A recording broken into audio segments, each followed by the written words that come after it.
Bonjour. Est-ce que ça vous est déjà arrivé que un soir, vous aviez prévu de rester tranquillement chez vous à regarder un film ou une série et que là, deux personnes toquent à votre porte? Ces deux personnes, ce sont vos amis, Marie et Julien. Marie et Julien, ils viennent avec une demande spécifique. Ils entrent chez vous, vous les invitez, voulez-vous boire un verre d'eau, tout ça. Toutes les conventions que l'on connaît. Julien commence par annoncer pourquoi il est venu. Salut Timéo, je suis venu ici, là, pour te proposer de venir en soirée avec nous. Et en fait, t'as pas le choix. T'as pas le choix parce que la dernière fois, t'avais dit que tu viendrais avec nous, t'es pas venu, tu nous l'as déjà mis à l'envers. Bon, il va te sortir plein d'arguments sous une forme colérique et agressive. Mais pour contrebalancer ça, l'autre personne, Marie, va amorcer la chose et va continuer la chose avec un ton doux et calme, mélodieux.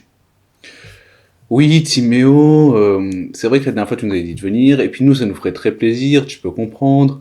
En plus, il y aura ça, ça, ça. Là, là. Bon, la demande de Marie, par rapport à celle de Julien, va paraître beaucoup plus douce et acceptable, alors que c'est la même, au fond. C'est la même, c'est juste que Julien était agressif et y allait fort. Du coup, nous, Timéo, on s'est braqué par rapport à Julien, et on se débraque par rapport à Marie, et les propositions de Marie nous paraissent beaucoup plus légitimes. En plus de ça, on se débraque, Julien il contre-attaque, hop, on se rebraque, tout ça. On devient bipolaire, on devient fou, si on n'arrive pas à jouer ce jeu d'adaptation. Mais ça, c'est une technique très connue dans la négociation pour déstabiliser son interlocuteur, et c'est la technique du good cop, bad cop. D'ailleurs, Sosomanes en a fait les frais. Hop, si je peux retrouver ça. Par la crosse d'une Maglite, le flic méchant il propose une gifle et le gentil une Marlboro Light, on connaît leur parade. Le flic méchant il propose une gifle et le gentil une Marlboro Light dans le son pire ou mieux de Ben PLG où Sosomanes apparaît. La technique good cop bad cop est une technique de déstabilisation inspirée des interrogatoires de police. Alors comme je le dis, c'est simple, vous avez un gentil qui va être là pour vous amadouer et un méchant qui va profiter de ce relâchement pour faire ses demandes de manière agressive et vous déstabiliser. Le but, c'est que à terme, vous arriviez à faire plus de concessions et à signer pourquoi vous êtes venu et plus. C'est-à-dire, bon, que ça bénéficie à ceux qui font la technique. Hein. On va pas se méprendre. C'est alterner le soufflant chaud et le soufflant froid pour déstabiliser son interlocuteur. Alors nous allons voir comment l'utiliser, mais aussi un autre cas concret et crédible que je vais vous conter là, plus professionnel. D'ailleurs, si le premier cas vous a suffi, celui que j'ai mis en introduction, vous pouvez directement passer à la dernière partie, comment utiliser et déjouer cette technique. Alors imaginons que nous sommes dans le cadre d'une négociation commerciale délicate. Nous avons, on peut dire toujours Julien et Marie. Sauf que Julien et Marie, cette fois-ci, ils travaillent pour une entreprise qui vend des logiciels. Et nous avons Timéo qui est l'acheteur. Alors, Julien va rentrer dans la pièce, toujours aussi pugnace qu'il a pu l'être pour la soirée, et là il va commencer à être agressif. Et il va mettre sous pression Timéo, en énumérant les bénéfices du contrat, les conséquences négatives s'il n'accepte pas. Par exemple, Timéo, nous avons investi beaucoup de temps et de ressources dans cette proposition. Si vous refusez, vous risquez de manquer une opportunité importante pour votre entreprise. Timéo, il se sent acculé. Alors, on lui met la pression de part et d'autre. Et c'est là que Marie vient pour détendre l'atmosphère. Et elle adopte un ton beaucoup plus collaboratif et doux vis-à-vis de Timéo. Par exemple, Timéo, nous comprenons que vous ayez des inquiétudes. Nous sommes là pour trouver des solutions qui fonctionnent. Pour les deux parties, parlons-en ensemble. Timéo, il va être plus touché par cette approche. Ah, le chaud, le froid, ça l'a déstabilisé, et il va commencer à s'ouvrir un peu plus et à faire un peu plus de concessions.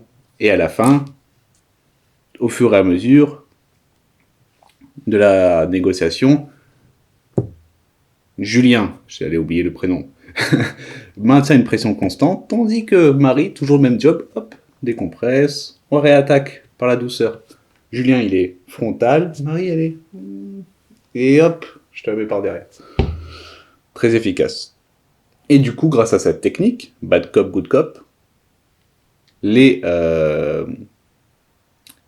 Julien et Marie arrivent à recevoir plus de concessions et à remplir plus leur objectif, qui était de vendre des logiciels, par exemple à un meilleur prix, et dans un meilleur délai, et avec par exemple d'autres, des récurrences qui vont se faire au fil du temps. Par exemple, tous les 6 mois, hop, bon, je sais pas de l'entreprise de logiciel, tous les 6 mois, je vous rachète un logiciel ou je vous fais un rapport sur les stats par rapport au logiciel, je vous fournis des données par rapport à l'utilisation de ces logiciels pour que vous puissiez les améliorer.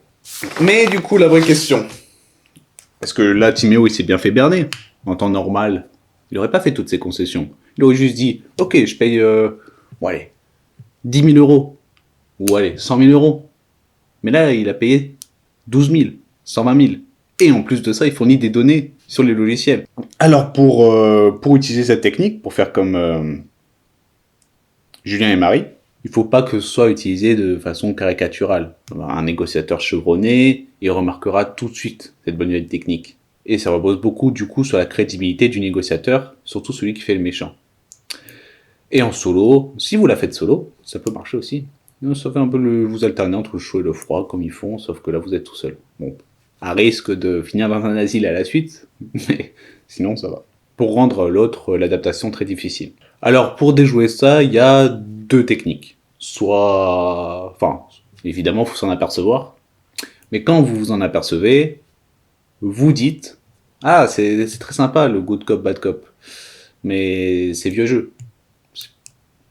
C'est facile. Je veux dire, bon, on commence quand à négocier, là. Parce que c'est bien sympa, ce petit jeu, mais moi, j'aimerais... Le temps, il file. » Et la seconde, c'est de feindre de ne pas voir. C'est faire voir la technique et se dire, ok, ils veulent jouer à ça. Moi, je vais faire semblant de, comme ça, je vais laisser leur faire leur petit théâtre, leur petite pièce. Et moi, je vais négocier tranquillement, en prenant en compte cette donnée-là. Et négocier, surtout avec la personne gentille, parce que c'est celle qui négocie le plus. Celui qui est méchant, il sert juste à mettre la pression constante. Je trouve ça fascinant que de simples techniques comme ça puissent être à notre portée. C'est-à-dire que comme Julien et Marie, vous pouvez les mettre en place pour amadouer votre Timéo. C'est-à-dire vous prendre le rôle du gentil et votre collègue prendre le rôle du méchant. Good cop, bad cop. Évidemment, à but bienveillant, juste pour essayer. Et puis après, c'est aussi pour vous avertir et déjouer cela. Même si parfois c'est fait inconsciemment. Des fois, on adopte des rôles dans des équipes que l'on est, et on adopte tous un rôle différent, un style différent, inconsciemment. Un idiot, un qui pose des questions, un qui est plus autoritaire, un qui est plus bienveillant. Voilà, bon. Ça, on verra plus tard. Donc n'hésitez pas à vous abonner. Abonnez-vous même. C'est un ordre. Non, c'est pas un ordre. C'est un ordre quand même. Non, c'est pas un ordre. Abonnez-vous. Non. C'est une chaîne technique du good cop, bad cop. Je vais pas vous la faire à vous, maintenant vous connaissez. Sinon, il y a d'autres vidéos sur le rapport de force, par exemple. Et c'est une série que j'ai faite il y a quelques temps sur le livre du Prince de Machiavel, la première partie. Je vous la mets juste là. Et allez y jeter un coup d'œil.